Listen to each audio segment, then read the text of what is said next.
Comment mieux comprendre comment on vous manipule? Aujourd'hui, un Français passe en moyenne 3 heures par jour devant sa télévision lorsqu'il ne surfe pas sur Internet. En un mot, nous sommes gavés d'informations. Sans doute cette situation ne s'est-elle jamais produite dans toute l'histoire de l'humanité. La télévision nous transporte dans n'importe quel coin du monde et collecte en quelques instants des données que jamais, en une vie consacrée à parcourir la surface du globe, nous ne pourrions rassembler par nos propres moyens. Et elle fait cela 24 heures sur 24. Notre avis nous est imposé par les caméras. C'est en outre un regard déformé, car les reportages accordent plus d'importance à certains thèmes qu'à d'autres, en fonction de mode, de disponibilité de l'information, de concertation dans les rédactions, de contrats publicitaires. Face à ce spectacle permanent et surrythmé, nous sommes modifiés de l'intérieur. D'abord, par une totale crédulité.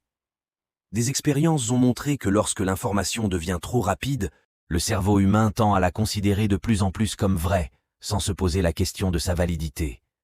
Les médias surchargent notre cerveau d'informations, si bien que nous ne pouvons plus les remettre en question. Comme les informations montrent en priorité les meurtres, les viols, les accidents, les guerres, les incendies, les attentats, les catastrophes naturelles, les grèves, les émeutes, il en résulte une représentation du monde plus noire que la réalité. Mais le phénomène est global.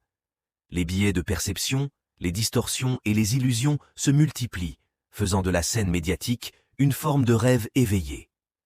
Face à certaines informations, nous développons ainsi de fausses croyances. La question peut se poser: les médias remplacent-ils la pensée? D'un point de vue cognitif, cette question est légitime. Lorsque nous nous livrons à des activités autonomes, notre cerveau suscite des images qui se succèdent selon un scénario qui nous est propre, destiné à résoudre un problème. Or, lorsque nous regardons la télévision, les images mentales ne sont pas fabriquées par le cerveau. Elles sont proposées par un dispositif électronique et délivrées à grande échelle. Nous ne participons pas à leur élaboration.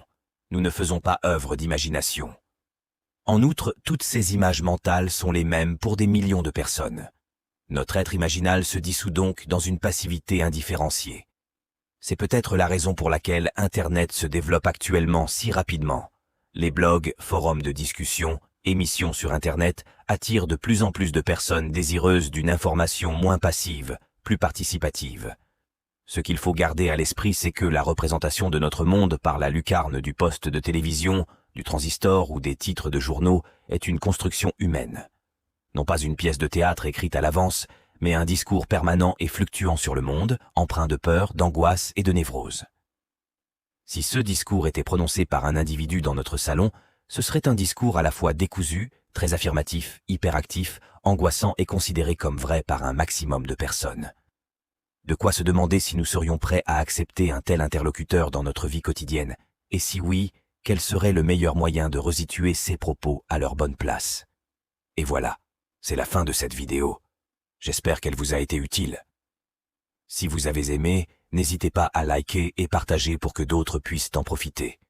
Abonnez-vous pour ne pas manquer le chapitre 2 ainsi que nos prochaines vidéos.